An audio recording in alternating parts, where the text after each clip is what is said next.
Hello, everyone. I'm David Frangioni, Modern Drummer CEO, and I am so excited about today's podcast. We are here, off stage, backstage, one-on-one with Kenny Aronoff. What's up, dude? How you doing? Good to see you, my brother. Great to see you. Welcome. Man, we caught you in between. You're doing one-nighters again with Joe Satriani, man. I need a net to catch you. You're moving so fast and always creating, always playing. It's awesome. And it's never been any different. Man, I feel like I've known you for decades. I know the public has known you for decades, but I personally feel that. And you just have always been so driven to just keep playing and elevating your game. Well, I mean, I tell people I didn't make this car. I'm just driving it. I'm just trying to keep the four wheels on the pavement. I mean, I'm wired to run hot, and and I got this phrase like, I'll never be as great as I want to be, but I'm willing to spend every day of my life trying to be as great as I can be. It's kind of like a running back. They don't get touchdowns every time, and they're the baddest ass athletes. And sometimes they get a touchdown, sometimes 5 yards, sometimes 2 yards, -2, fumble, broken leg. But they keep coming back because they love what they do. And I'm that person. I'm driven by my passion and what I love doing. Yeah, well, it shows. And, right now you're out with Joe Satriani. Your career has been covered endlessly. So the whole history, a lot of times on these podcasts, I'll go back and we'll kind of start at the beginning and we'll go through all these different steps. But in your case, that's been told quite a bit. I think your story is very, very well known. We'll cover it. Let's cover it briefly to kind of get to the more current events, because there's so many cool new things happening in your life and career that I want our community to know about and for you to share. So we'll just, to go in broad strokes, keep it high level.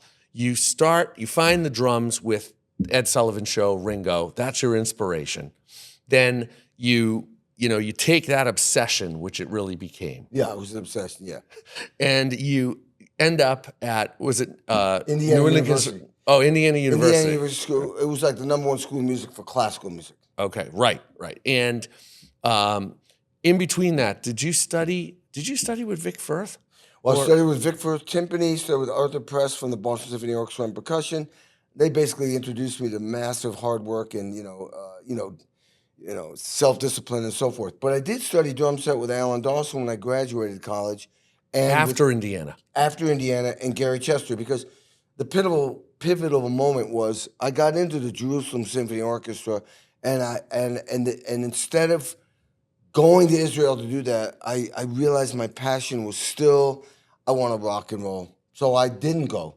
And that's when I started studying drum set full-time, because at Indiana University, they had no drum set teachers. It was all classical. Okay. And then when you met Alan, I studied with Alan. Yeah. And so did you go to a studio in Lexington? Yeah. Yep. Lexington. Right? You walk around the back and you wait on the pad. Okay. And that's transformational learning, what he teaches. Every lesson, he gives you a rudiment to work on. And so what was your experience like with Alan? Well, Alan was incredible. He has a system. He was one of the guys that could take technique and apply it to the drum set. I mean, there was, he worked out of Stick Control and Ted Reed, and he had this thing called the rudiment ritual. So we would learn rudiments, focus on 3 rudiments for the week, but then you'd play a bossa nova groove, and you'd play these rudiments on top of a groove with your feet. So, and he'd show me how he would solo in a jazz setting using all these rudiments. It was unbelievable, and eventually, I don't know, we might have gotten to 55 rudiments where you're doing this ritual with a bossa nova, with your feet, and you're going all the rolls, all the flams, everything, Radamucus. And then the stick control was incredible. You had, the thing, I still use it too, I use the first 13 lines, and I follow it with the single stroke roll. So you're going, let's say line 1. So you're doing 8th notes with your hands, and you do 16th note roll. I include my feet. And I mean, so I'm still doing that stuff. And then you actually use the page, and you do all the stuff around the drum set, and the Ted Reed, the same thing. It was incredible. It was technique you could apply to your playing music, your drum set with music. And then Gary Chester, so you studied with Gary, New Breed, And that's like a whole different approach with the systems, as he calls them. And then you work with the melodies, under or over the systems. What was that? That had to be, so the cool that's thing about, another level. Yeah, the cool thing about Gary is he opened my mind to playing left-handed. So, and I wrote him a letter years later. So when I was with Mellencamp later on, and I was trying to simplify my playing, I started practicing left-handed. Well, the song Hurt So Good, it was on American Fool that won 2 Grammys. That went to number 2. Eye of the Tiger was number 1. We couldn't beat that out, but it stayed at number 2 forever.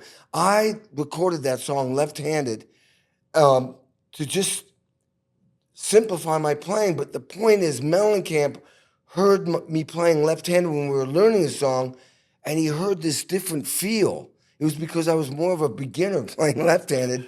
He loved it so much. I recorded the song left-handed, and I sent a letter to Gary Chester and said, dude, if you hadn't taught me to play left-handed, I wouldn't have even done that. And that became a huge hit. And John recognized the feel of my playing left-handed was different than when I played right-handed. So that was one of the biggest takeaways from that learning, from Gary. And the Dawson and Chester approaches, you never stop practicing them. They're never perfected. No. Right? That you're just always growing and evolving. Well, I have a ritual. I call it, a functional practicing. I created a ritual to prepare me to sound great every day. Like today, before I perform with Joe Satriani, I'll have an hour and a half ritual, and a lot of it is involved with the stick control thing that Alan Dawson taught me.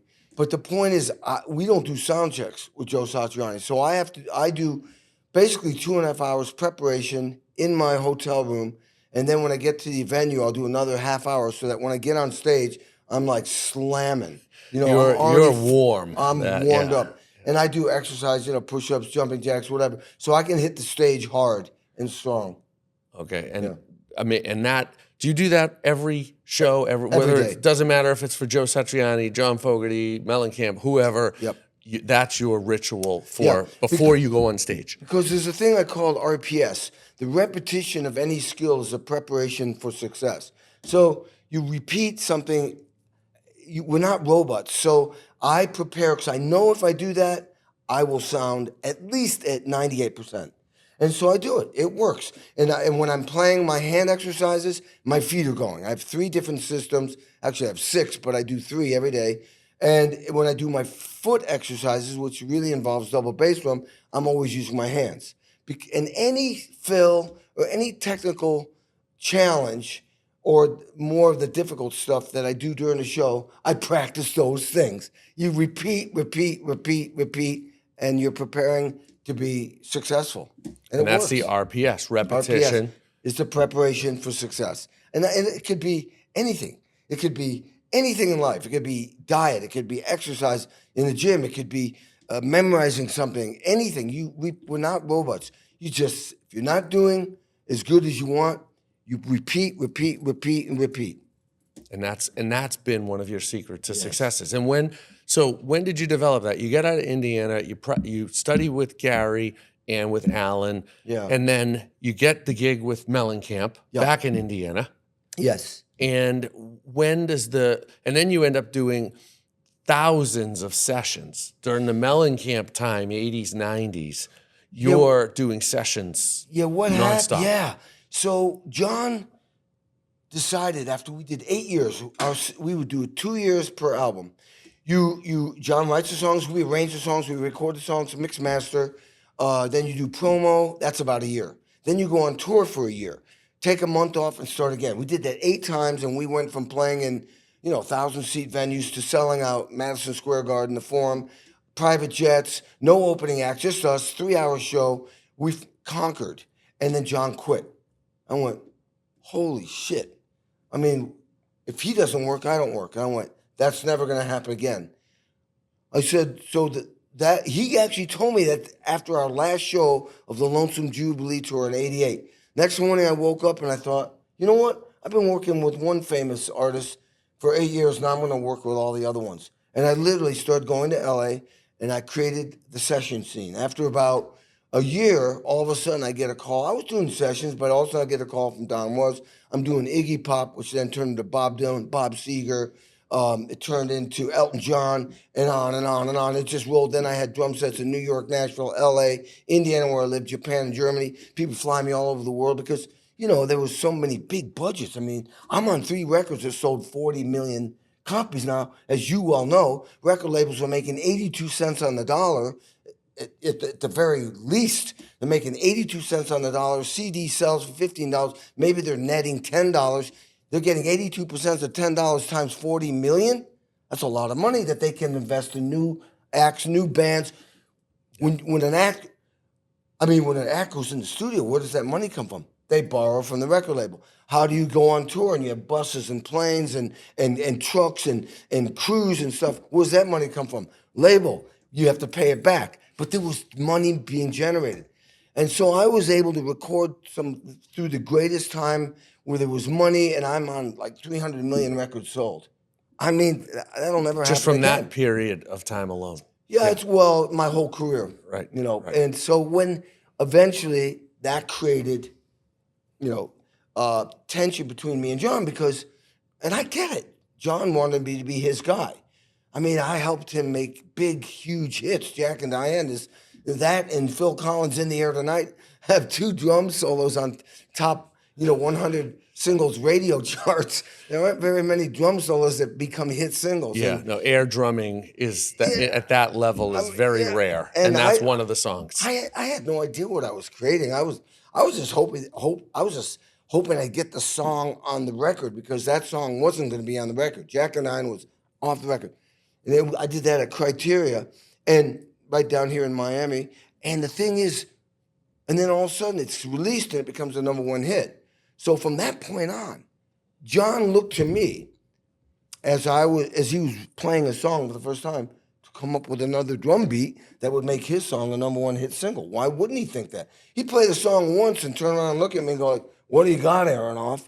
And the pressure for me to come up with a simple, iconic drum beat that would feel good and would create, the foundation for everybody else to come up with incredible parts was massive pressure, but it taught me how to be creative on the drum set.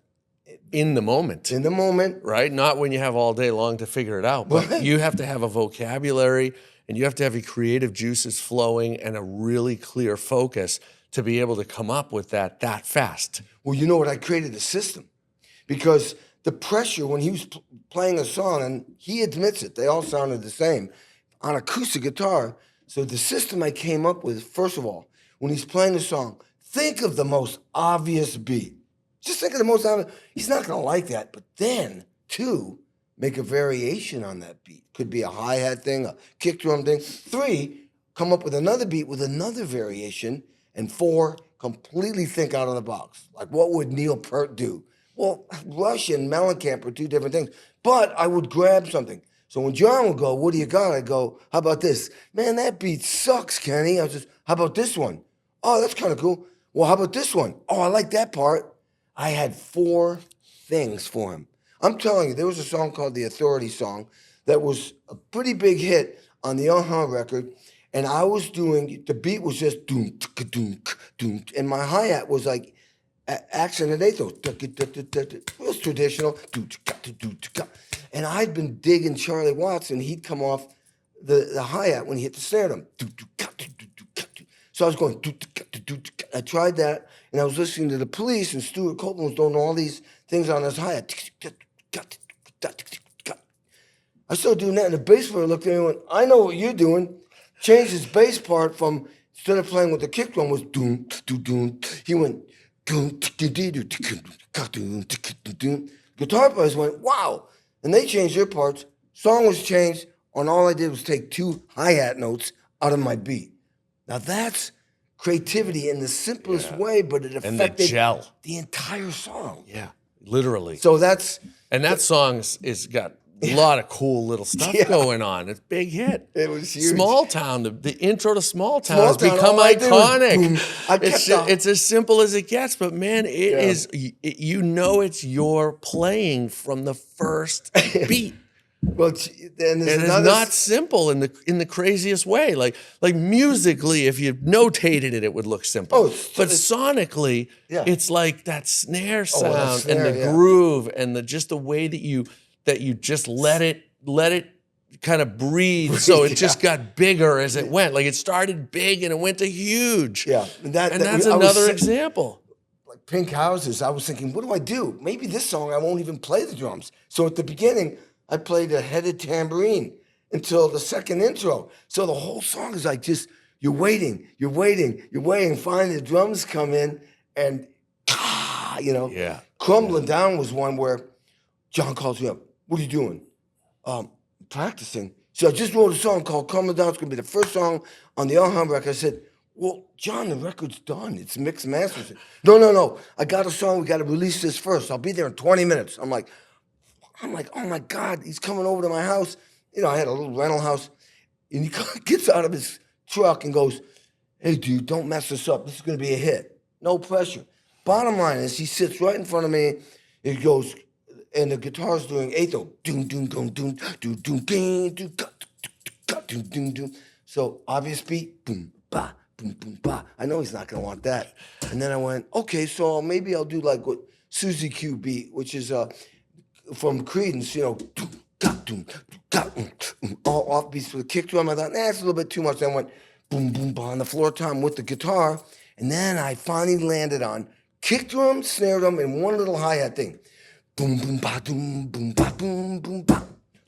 Boom, boom, ba, doom, boom, boom, doom, doom, some people, and just, it was so simple, and he didn't say nothing, which meant he loved it. So from that point, I could build the drum beat into when the walls come tumbling down, and hardly any cymbals in the whole song. I'd never done that. You'd hear a crash maybe. On the record, no hi-hat, I don't think, except for the chicka. It was a whole different approach. So what, in the chorus then, what are you playing? Walls. We kept that going, but live I went bashing. But on the record, when the walls come crumbling down in the walls. And it's like, they mixed the hi-hat way down or I hardly hit it. But we were trying to just kick snare, just keep it driving. Keep it driving. And they couldn't line up. Somebody had to play a keyboard bass. Boom, boom, boom, boom, boom, boom, boom, boom, boom, boom, boom, boom, boom, with my kick drum. Back then, there was no Pro Tools, so I don't think they knew how. They couldn't line it up like they could today. Easy, one button, it's all lined up. Right. So somebody had to go with my kick drum. Boom, boom, boom, boom, boom, boom, boom, boom, boom, boom, boom, through the whole song. Wow! And they so did anyway, it, and it sounded great. Some of the records, I'll just name a few that Belinda Carlisle, Heaven on Earth, ooh, baby, that song? Massive hit. Yeah, so that was my first #1 hit single outside of Mellencamp. Okay. Then... This is the beginning of your session career. Yeah. And starting to see the fruits of the labor. And I thought, hey, this is fun, I'll do this. And then another song that I thought would never even get on the record was that Meatloaf song, I will do anything for love. But I won't do that. And the reason why I thought it would never make it, the song was 8.5 minutes long, and radio likes 3 minutes, 20 seconds. Right.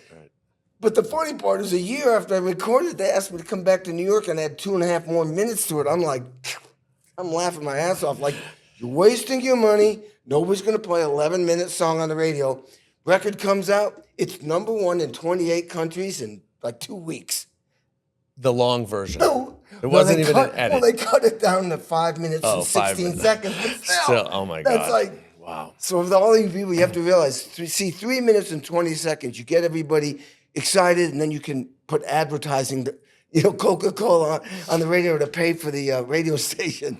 And you can't with an 11-minute song. You're cutting out a lot of advertising. Right. That same year that I recorded at Patti Smythe, had a record, and she did a duet with Don Henley. There's a song called Sometimes Love Just Ain't Enough. Oh, yeah. And Shelly Yakus. What? Shelly Yakus. Yeah. And I thought, this is a waste of time. Haven't you heard of what's happening right now? It's called Seattle. Grunge music. Soundgarden. Nirvana. Pearl Jam. Nobody cares about a ballad. #1 on 2 formats, like top 40, mainstream. It went number 2 on the top 100. I was so wrong. So I just told everybody, if you want any advice from me, do the opposite of what I see. Because obviously I don't know. That Henley Patti Smythe song, though, that I didn't even realize. All the time I've known you, how many times I've heard that song. You played the drums on that. The sound on that record, the playing's awesome, but the sound they got is so good. It's a reference quality. If you look at like not only who I recorded with, who I played with, 'cause I did like 7 Kennedy Center honors, and the Zeppelin one, right? Yeah, there's a great moment because I remember Whole Lot of Love. One of my kids comes to me one day and goes, "Did you see this Zeppelin, Kenny Aronoff?" I'm like, "Oh my God!" Like the amount of projects that you do, I can't track them. Right? There's too many. But that one was brought to me like as a moment. Like, this is so significant that you are honoring Zeppelin. Robert and Jimmy and John Paul Jones are there. They're all there. And you're playing this thing and just nailing it. I memorized everything that John Bonham did. I mean, how could you not? And the same thing with the Who. I did the Who. First time I did Kennedy Center, I was honoring the Who and all up there, except for Keith Moon. And I'm playing in front of the Who. And, and I'm with Dave Grohl, Chris Cornell, who else? It was Rob Thomas and a whole bunch of people.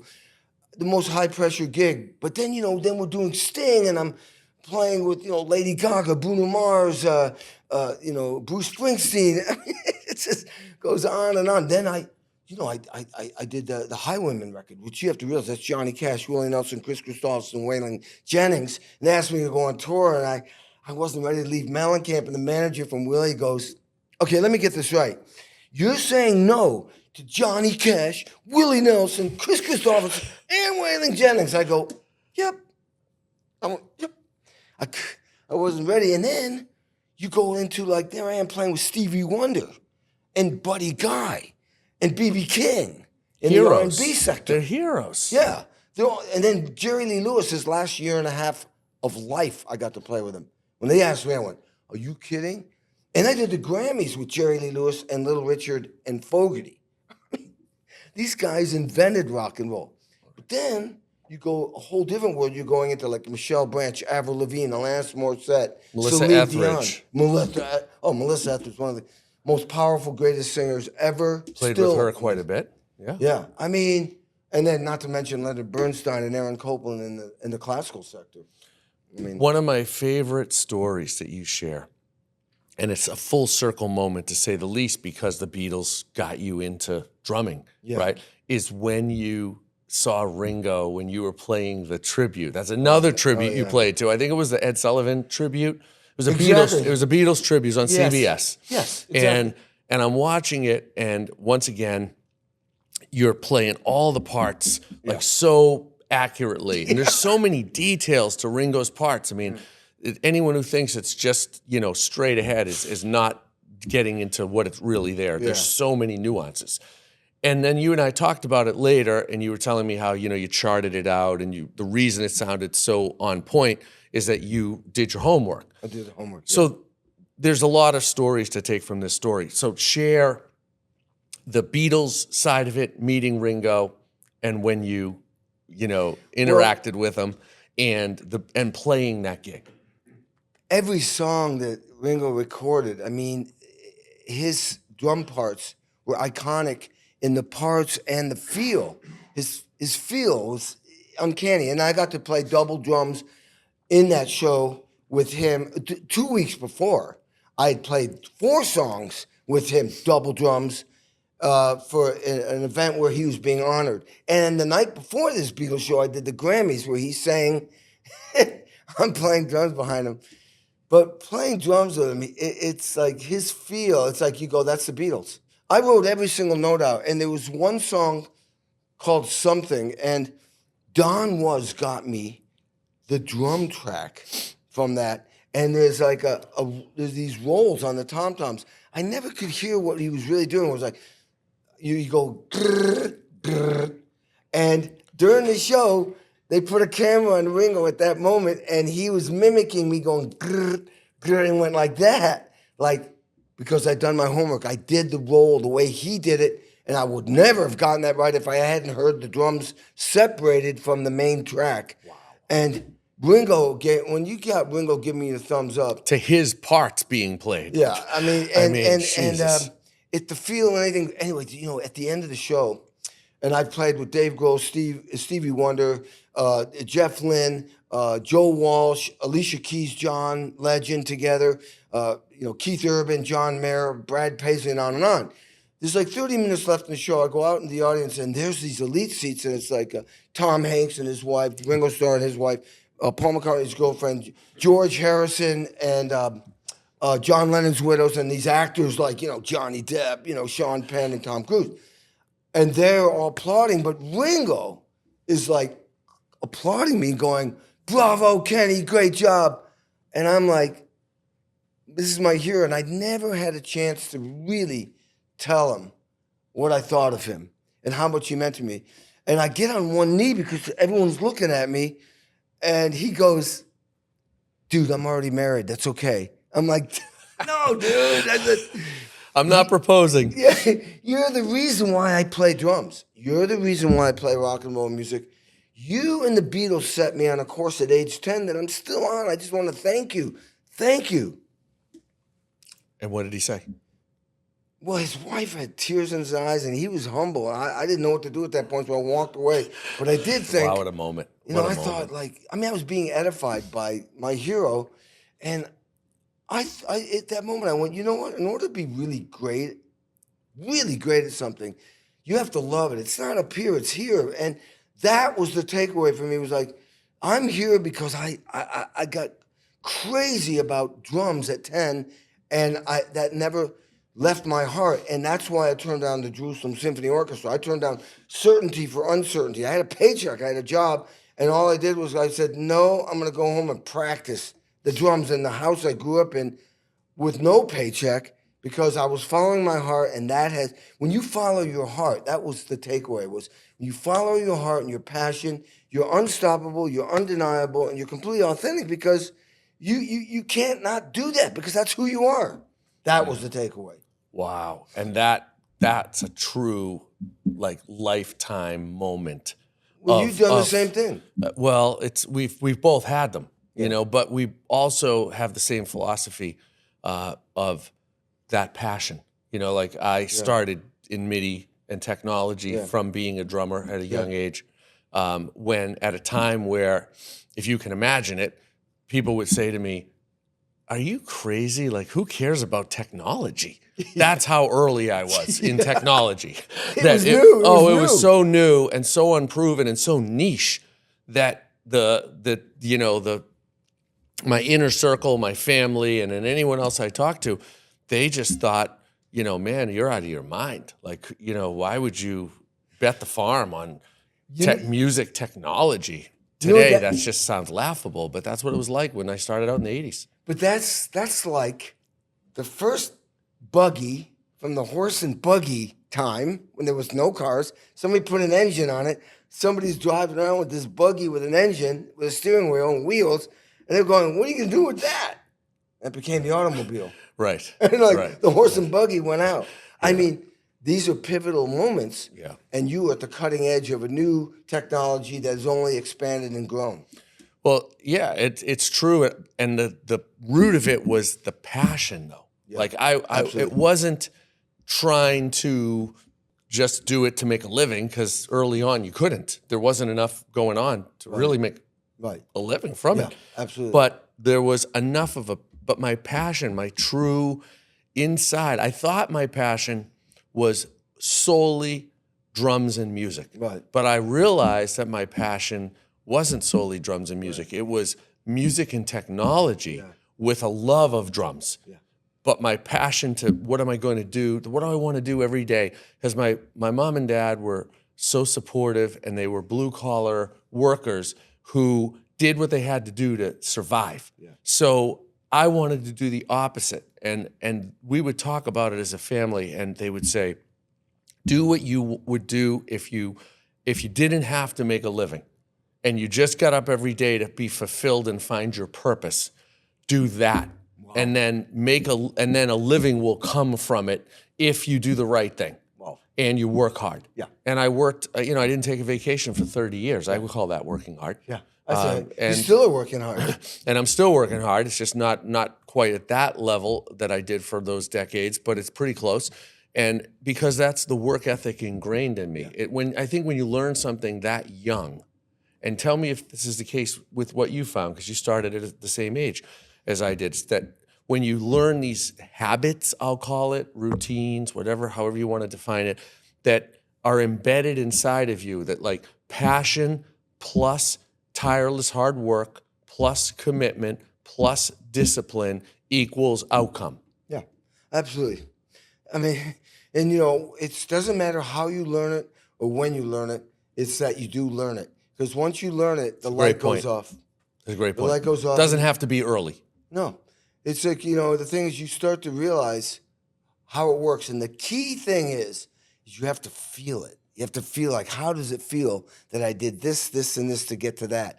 Because feelings are more powerful than thoughts. So once you feel the excitement of getting the results that you want and you're being rewarded by your hard work, and you feel it, and it's a passionate thing, you will repeat. Now, that's a key thing. Now, once you are successful, once I was on one number one hit single, I was not satisfied. I wanted to do it again. You can't set it and forget it. You can't do it once and expect you're going to be successful for the rest of your life from that one thing. Right. No, it's repeat.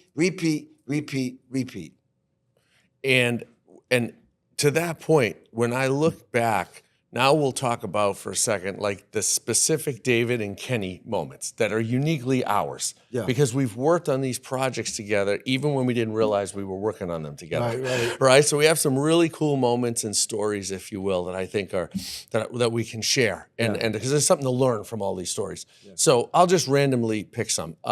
So we have Desmond Child, right? Desmond. We have Ricky Martin, Billy Myers. God knows what else. Bon Jovi, maybe.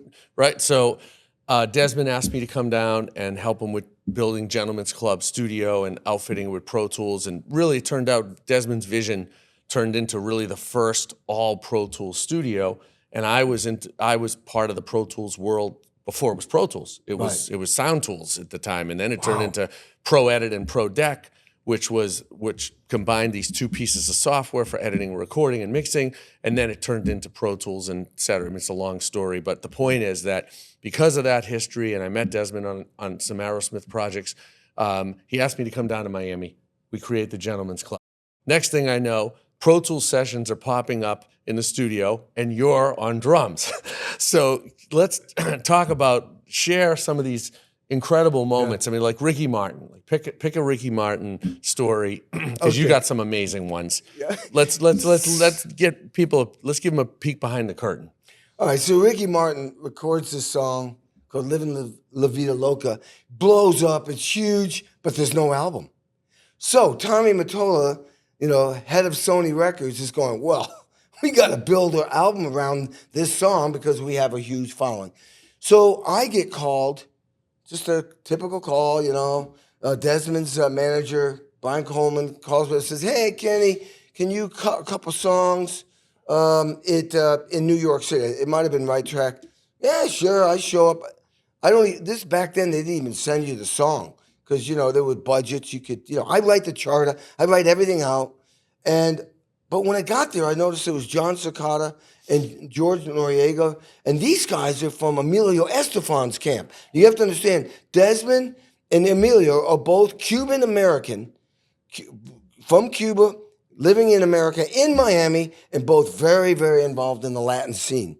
And hugely successful, iconic. Yeah, iconic. So Desmond, the bottom line is what Tommy's doing is he's pitting these guys against each other to get great songs. They'll compete to get great songs. That was the whole idea, to get great songs. So usually when I do a recording session, a drum overdub, this is the engineer, the producer, maybe the manager, maybe somebody's girlfriend, whatever. But it's a small crowd. Small crowd. This is 30 people are there because everybody's like, what are these songs? First of all, Desmond's people are there. Then Emilio's people there. Then Sony shows up with 8 people. Then Ricky flies up from Miami with 8 people. I mean, it's like, I suddenly went, beep, beep, beep. This is not just an overdub. Right. And I'm thinking, I'm Kenny Kissinger. Like, I have to negotiate. So I'm like, okay, I'm not recording one note until I'm sure the mix is right so I can get it in one take. It was Shake Your Bon, Shake Your Bon, which was another huge hit, turns out. Yep. So this gentleman's club. So I'm hearing now, they're going to email through the internet stems. So the stems start coming from the gentleman's club. But this is all new. Then you take the stems and you bring it in. I don't know I think was there a way to run those stems? I guess it was Pro Tools on our end. We could use Pro Tools and record the tape. Yep, you could record a tape, and that time it was still really dial-up, so it took forever. Yes, it took forever to send files. So the challenge was there was a lot of things like, for example, the click wasn't very, very precise. It was sounded like a cotton ball. I want to hear like a cowbell, something very strong. And as the tracks came up, you got to get them all lined up. But there was a percussion track, and in Latin music, that's pretty important. And I said, are you guys keeping this? And they went, oh, yeah, got to play to that. Well, when the bridge came in, they had the brass, it was on the same track, and it was like 8 million decibels, and there was nothing I could do. I had to have the percussion loud. When that bridge came in, I went deaf, Oh. And anyway, the bottom line is my goal was to go out there, record one take, and please Ricky Martin so that all these different camps that were pitting against each other would be happy because they see the artist happy, they're going to be happy. And that's what happened. And how did you do it? What did you put for percussion? How did you, because it's already a busy track, it sounds like. Yeah, I created a mix, but I made the percussion, I made the click as loud as possible. And there might have been even something on the click track, and I put the percussion way up and the vocal up. And I just did the best I can, and I just tried to put the drums right in the right place so that it would sound complete. And I remember I did one take, it was great, and then George came out and started dancing, make the, it was like, with the kick drum, he wanted a certain feel, and the only way he could show me is by dancing. I went, I got that. And so then I played it, and that was pretty much it. And that was it? That was it. And then we went on to 3 other songs. John Cicada sang a ballad, and then the record came out, and boom, huge. I've got it might have sold over 20 million by now. I've got a record with 6 platinum. It was incredible. And then another thing we did together was that Billy Myers was Kiss the Rain. A new artist, and Desmond did it, and you were involved with that. Yep. That was well. When we go back to Livin' La Vida Loca for a second, what I remember most about that was that it turned out to be we're all working on it, and it turns out to be the first song done entirely in Pro Tools to hit number 1 on Billboard. Yep. So that set the stage that now all of a sudden Pro Tools is legit. Yes. And now we can use it from there, from that moment on, like no one ever looked back. But that was the moment that Desmond and Ricky, really created. That created history. It was an honor to be a part of that. I mean, no one really knew where it was going to go and what it was going to do. We knew it was going to be successful, but you don't know it's going to be a moment that's kind of a pivotal moment in time that set up the very Kenny Kissinger moments that you were in, where now this is like big, superstardom that you're on the spot to have to perform in. Yeah. That's the backdrop. Yeah. And you stayed focused. Did you chart out when you were doing those songs? Did you have time to chart them out? I charted everything out. And there in that moment? Yeah, at that moment. And the big challenge was, as everyone's going, come on, was there was an extra 8 measures added at the Gentleman's Club that I didn't have on the demo. And so I had to insert, there was no room to put that 8 measures, so I had to put it at the bottom of the page and put an asterisk. So when I got to that part, my eye had to go back down. Oh, wow, okay. So that was the interesting, so, Desmond was being creative down there in Miami, but the demo that I was listening to was different. Right, because it was evolving so fast. It was constantly evolving. And Desmond's that guy. constantly, shooting for the stars. We can do this better. We can do. Oh my God! And Desmond finds Billie Myers, to your point, and signs her. Yep.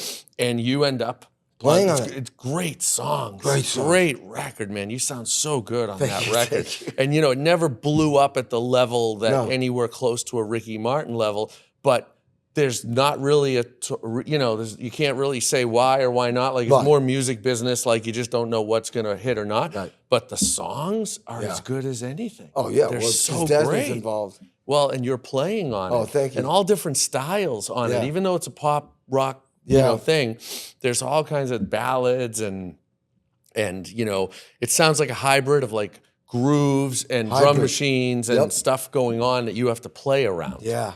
And that was a whole new thing back then with because it was incredible. It was very, very modern, but yet very, very accessible for radio because they were great songs. It's like the process of charting every single song out. Because every time we talk and you tell me about sessions, and it's like at this point it feels like it's been thousands of times. And I bring that up because there hasn't been one time where because I always ask you about the chart because I still can't believe you're that disciplined and that just like thorough, no matter what the session is. And every time you say, "Yep, no, I charted it out." Well, check this out. So that's so much work, but it's how you do it. So I'm doing like a Meatloaf record with Ron Nebeson. It was after Bad Out of Hell 2, which I did. And I remember we used to be the power plant in New York, and it became. Well, I think it was Power Station that turned into Avatar Studios. That's it, Avatar, yeah, right. And now, is it New England? Well, now Berkeley owns it. Berkeley owns it, right. Yeah, very good. Iconic room. So Ron, I've got, Meatloaf songs are very, very long. So I got 4 pages. It looks like, dots everywhere. And the point is, Ron says, well, do this and change that. So I'm doing this. And he gives me a hard time. He says, what are you doing, writing a letter to your mom? I says, listen, when I'm done writing the letter to my mom, I'm going to give you one complete take of this like 8-minute song, which I could because it's all written out. Wow. It's all written out, and all the edits and all the changes he wanted me to do, not only could I play what I already played, but I could make all the adjustments because I wrote it out. I don't have to memorize. It's all there, and that's why I do it. Because also, like, I remember getting off a tour with Fogerty. I had 80 songs I had to prepare for recording and 2 big TV shows. 80 songs. How am I going to memorize 80 songs in like 2 weeks? Not possible. Or I go do a gig with Sammy Hagar last year at the end of the year. No sound check, no rehearsal. We're playing Van Halen, Sammy Hagar, Montrose, Chickenfoot, Circle. Well, I got the charts. Some of them I got memorized, but it's there for reference. Tempo. Because you keep them all. I keep them all. You do all these charts for all this. So you have thousands and thousands of charts. And I can make it sound like I'm not reading. I have a way of kind of like right now with Joe Satriani, I got the whole show memorized except for the new songs. There's some new songs. It's there in case I go brain dead one night, and I have a foot switch in advances it. I don't have to look at like all the old songs. I don't have to look at, but in case I go, I go, oh, there we go. I can turn my head. You put them up. It's the idea is to make the artist, especially the guy up front, know I got his back and feel secure. And that you're going to nail the tune. Yeah. And that chart is an insurance policy that you're going to nail it. Listen, Kennedy said around us, if you can't read, you don't have the gig. You got Sting coming up to you right before the curtain opens saying, hey, man, in this, when you get to that last verse, could you give me some time? I go, hi-hat, Sting, big circle, don't want to mess that up for Sting. Right. And again, it goes right on the chart. Yeah, it goes right to the chart. In the business world, I keep notes on everything that I'm doing every day. Yeah. It's kind of, that's the musical equivalent of what you're describing. Absolutely. Like, I can go back and I can look at, 10 years ago, what happened on a certain day and what was said and who we met with. And it's super important because that stuff always comes back around. There's always a continuation that, you just don't know what are the meetings you need to reference and what are the ones that you may never have to reference. But if you don't have that process, then when you do have to reference them, you're done, right? And so it's become like this really high level process, and that's what you're doing musically with those charts. Is that you every single time you do something, you've just done it forever, basically. It's my system. It works for me, and I mean, when I did that "Bat Out of Hell" too with Meatloaf, Steinman. I mean, we would work on one song for like a week, and he'd go. So he's always changing ideas, and so like if he changed, try something different in the verse, and I would write on this 8-page chart they gave me.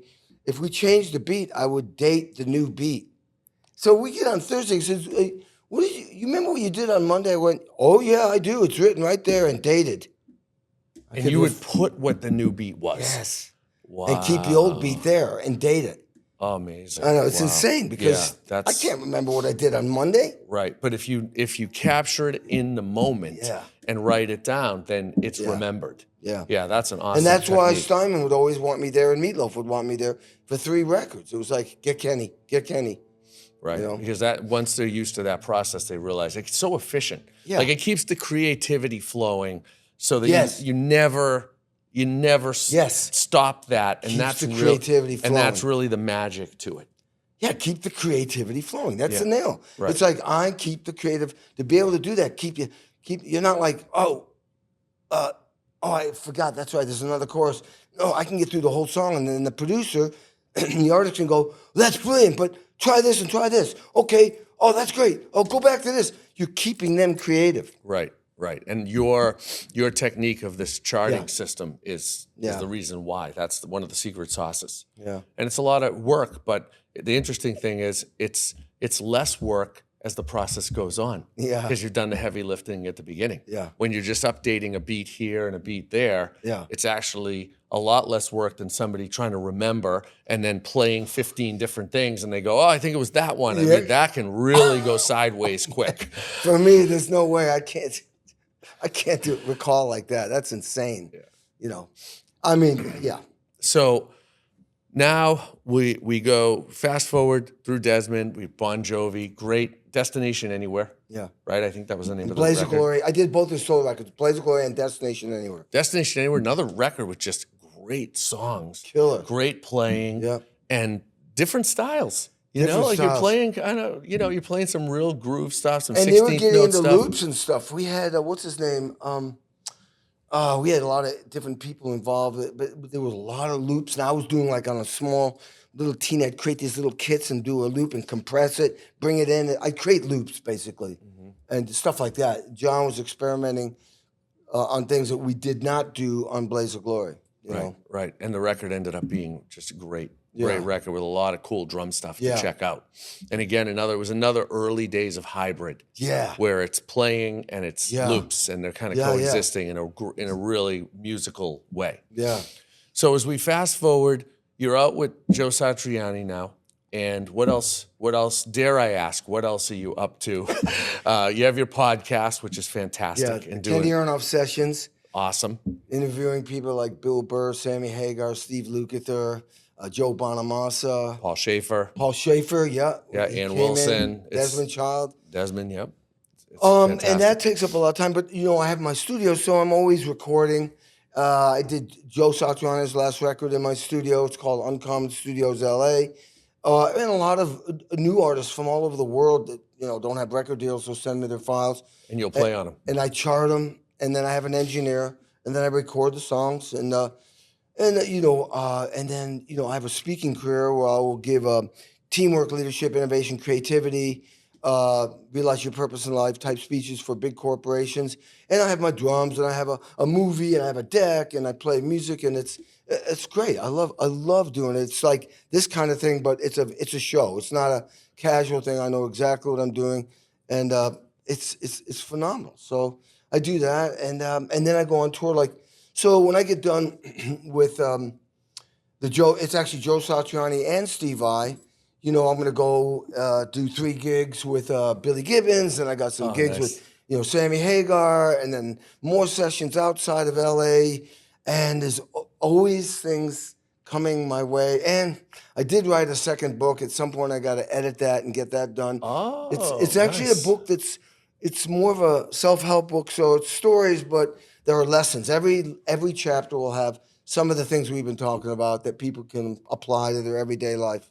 And they're proven because you've yeah. already proof of concept of them. I love your book. It's absolutely it's brilliant. Did you end up releasing the Audible version? Did that I did. ever I come out? recorded that in my studio, and yeah, there's an art. It's called Sex, Drums, Rock and Roll. Hardest hitting man in show business. And Neil, God bless him. Neil I Peart know Neil wrote the forward. wrote the forward. Yeah. Oh my God. Yeah, it's such a great book. It's a great book. It's exciting. It's fun. It moves fast, but there are life lessons in there. And we have our book, Modern Drummer my Legends, God. which on the drum side Yeah. really is comprehensive, and we're really proud of that book. And it's it's a it's one of gorgeous our most book. successful books, and it's such a brilliant And I have book. a lot of my charts in there. The Blaze of Glory. I'll do anything for love. The Buddy Rich Big Band thing I recorded, and the chart, the actual chart I had on the music stand for these sessions. Yeah. It's incredible. There's so much to learn from that. Yeah. And it's fun to see the drum kits and to see the history we've been talking about, like in, chronological, captured through your Modern Drummer covers and beyond. So, oh yeah, we had all the modern. I'm on 4 covers. yeah. I've So done Modern Drummer cover 4 times. congrats. It's awesome. So this is great, Kenny. It's great to see you again, brother. It's great Thanks, to David. catch Oh, up, it's man. great, man. Thank you for taking the time on a tour stop. Thank you, everybody, for tuning in. Kenny Aronoff, our esteemed guest today. I'm David Frangioni from Modern Drummer. We'll see you again soon. Good? Awesome.